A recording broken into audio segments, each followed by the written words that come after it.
Welcome into TalkFCB and welcome back here to the channel, guys. It's round 27 in La Liga, where Barcelona currently trail Real Madrid by just a single point, but following that damaging defeat in El Clásico and unrest again behind the scenes this week, can we still win the league? In today's video, we're going to be discussing that and everything you need to know ahead of Barcelona against Real Sociedad, live from the Camp Nou in what will be a difficult game. Kickoff will be coming to us on Saturday at 6:30 p.m. local time. It's a different type of kickoff time that we have been used to in recent weeks, but we will be playing there a day before Real Madrid, because elsewhere on Sunday, Real will be travelling to the Benito Villamarín to face Real Betis in what could be there a difficult test for Zinedine Zidane's men, and it's going to be fascinating to see how these fixtures go in the weeks to come, as we're going to come on to in just a moment's time. But if you look there first and foremost at our opponents, Real Sociedad, because this season they are having a terrific campaign, because although they come into this game in 6th place currently, you can see there they've actually got a game in hand on all of the teams around them, and 3 points could actually lift them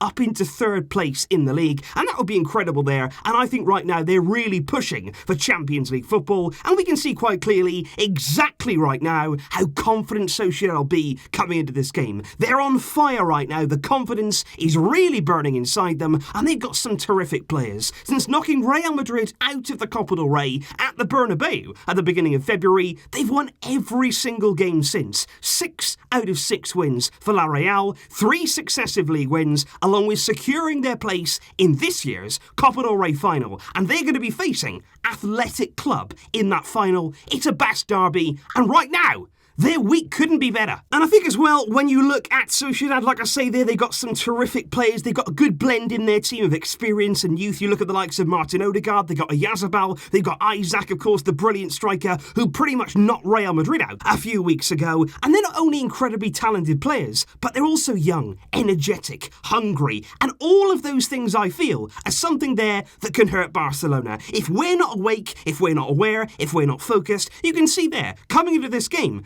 Sociedad are the more informed team. They will believe, and if we're not ready, believe me, they can hurt us. And I think certainly in this game, we are going to see a test once again of Barcelona's mentality, because of course following that loss in El Clásico, it's safe to say it's been a tough week. For Barcelona right now, we haven't really seen good things happening this week. I haven't really seen a good response from the team. If anything, I think this week the players have shown themselves in a really bad light. They were reportedly upset, of course, by the words of the assistant coach Eder Sarabia on the touchline against Real Madrid. And sadly, guys, I've got to bring you here actual confirmation from Quique Setién himself that it was true. It was genuinely true that the players were upset by what Sarabia said, which, like I said in the video a few days ago, that astounds me. That really, really does. The guy did nothing wrong. But nevertheless there, as you can see, Setién sat down last night for an exclusive interview with El Periodico yesterday, and he basically said that apologies have been made to the squad and the club,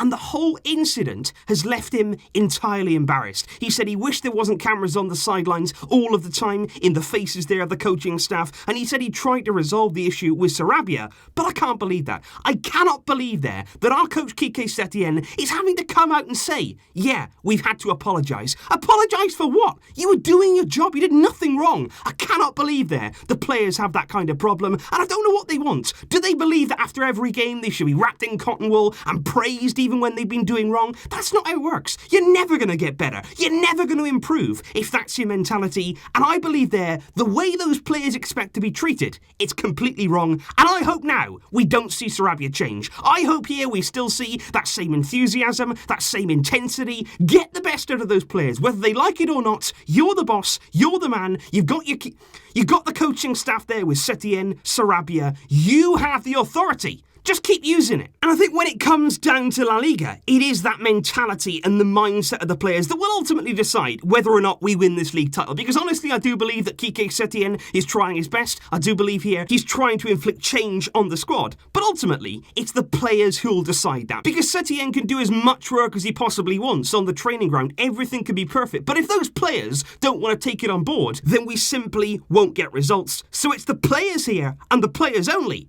who can decide our fate. Because as you can see here, Here at the top of La Liga, there is 1 point separating Barcelona from Real Madrid, and there are 12 games to go this season, and 36 points are still on offer. With Barcelona, if they're in the right mindset, we can still win this title. And I've done a bit of maths here. I've worked out the average league position of all of our opponents and Real's opponents in the final games of the season. We've got 6 home, 6 away, same there for both teams, Real Madrid too. And also, in terms of the average position of our remaining opponents, it's very similar also to Real Madrid. Barca's opponents there are ranked 12.1 in the league. Real Madrid are ranked dead on 12th place on average. And that simply means that the playing field is level. The fixtures of both teams, they're tough, they're not easy, they're going to be challenging. Whoever has the strongest mentality will come out on top. And if you look at those games there, I think Sociedad this weekend is not going to be easy for us. I think Sevilla away, that's never ever going to be an easy game. You look there at Celta Vigo, they may be struggling right now in the La Liga table, but going to Balaidos, that's a tough one too. Of course, Atletico at home, Villarreal away, we always struggle to go there, and also Espanyol at home. That's a derby game, also won't be easy. For Real Madrid, Real Betis away this weekend, that's going to be a tough one for them. Valencia at home too, they always a team who give Real a good game. They've got Sociedad to come away, going there to the Anoeta, that's going to be tough. And Getafe at home, an athletic club away, is a game that you never ever want.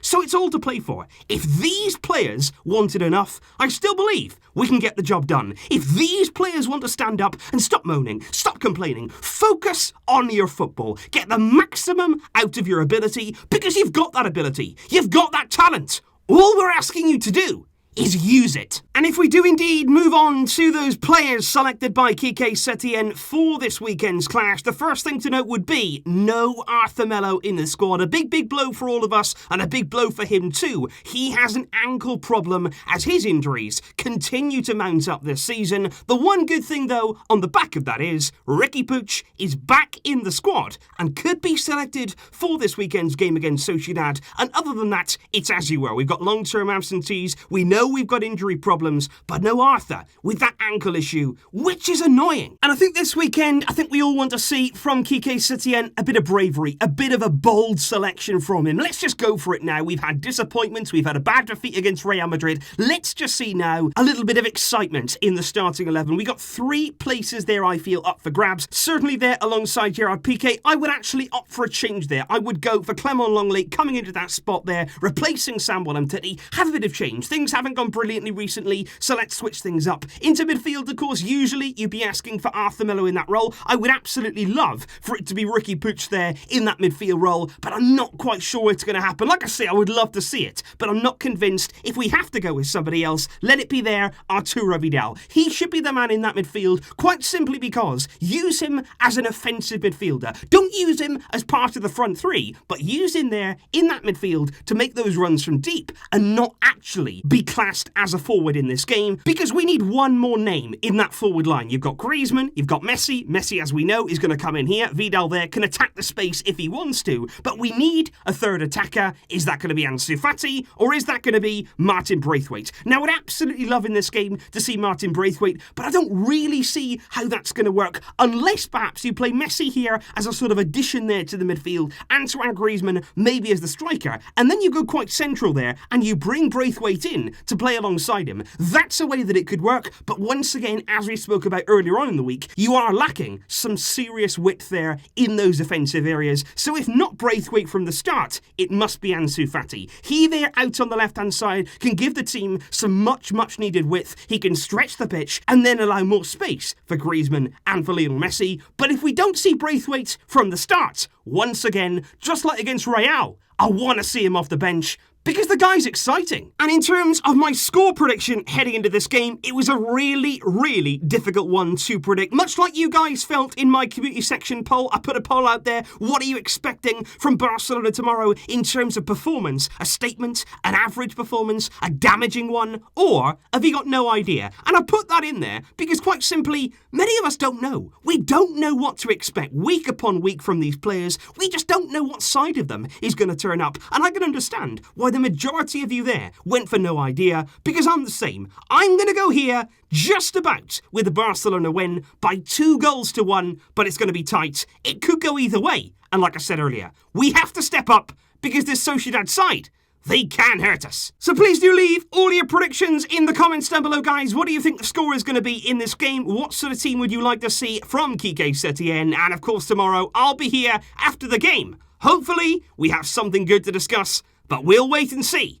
Until next time, as always, Visca el Barça!